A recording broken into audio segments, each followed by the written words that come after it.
Have you ever felt like you're doing this all alone?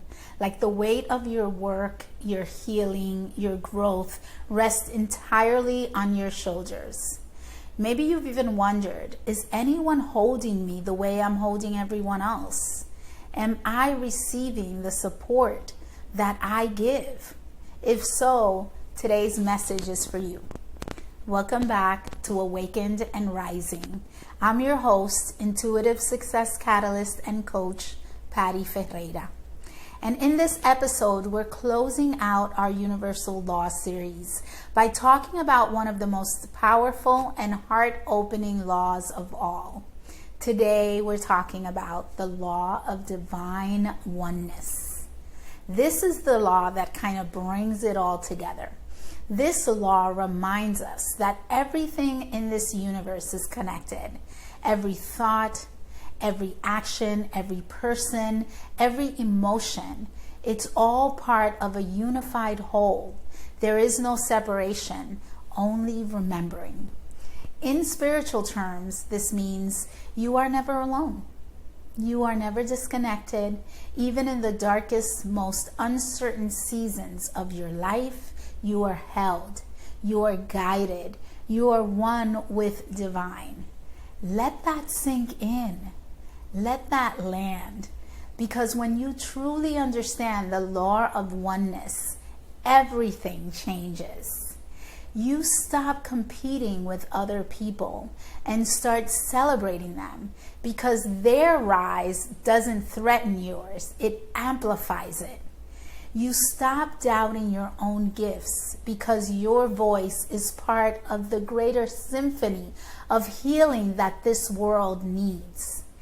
And you stop over-functioning, over-giving, over-compensating, overextending because you realize you're already enough just by being you. The law of oneness brings us back to wholeness. It's not just a spiritual concept, it's an energetic truth. And when you align with it, you begin to experience a life that feels far more connected, far more fluid, much more in flow, and truly guided. So let's talk about how this might show up in your life and in the way you lead, in your leadership style. Let's say you're launching a program or a project even, right? But the enrollment feels slow, right? The uptake is slow, and you start to spiral into scarcity.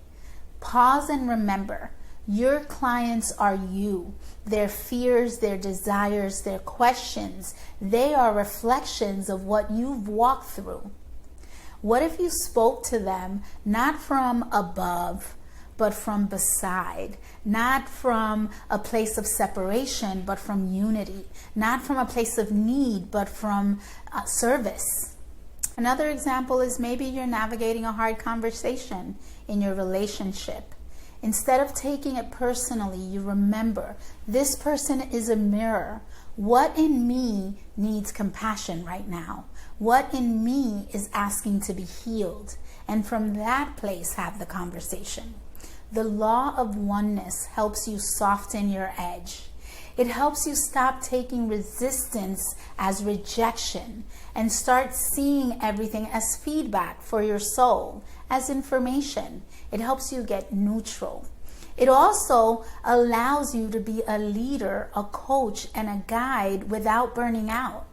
Because when you remember your client, your business, your family, your life are not separate from you, you understand that it is all part of your source.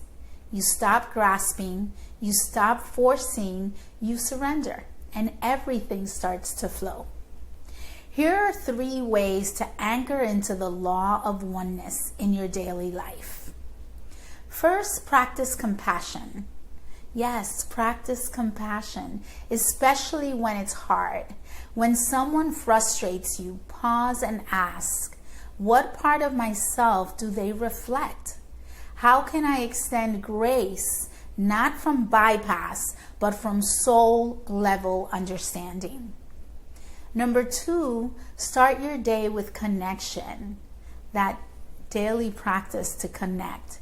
Before you dive into your to-do list, connect with the part of you that remembers your role as a co-creator, that remembers your worth. It's inherent. It's your birthright.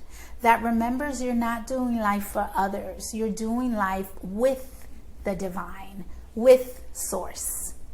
And thirdly, speak your intentions into the field. Every thought is a prayer. Every word sends out a frequency. So speak with reverence. Declare what you desire and trust that the universe is already organizing in your favor. You are not isolated. You're not behind. You're not too much or not enough. You are living, breathing extension of Source energy. And your life is a sacred part of the whole.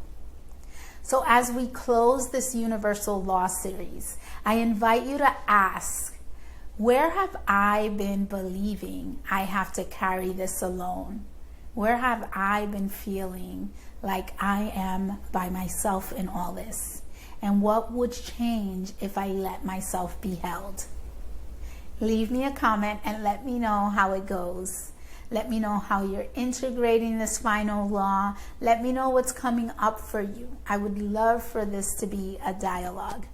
And if you love this series, please hit the subscribe button and share. Share it with a sister who's walking her path of rising. Share it with a friend that is seeking answers. You don't have to do this alone. In fact, you never were. Until next time, stay awake, stay rising, and trust that all is unfolding for your highest good. Love you. Mwah.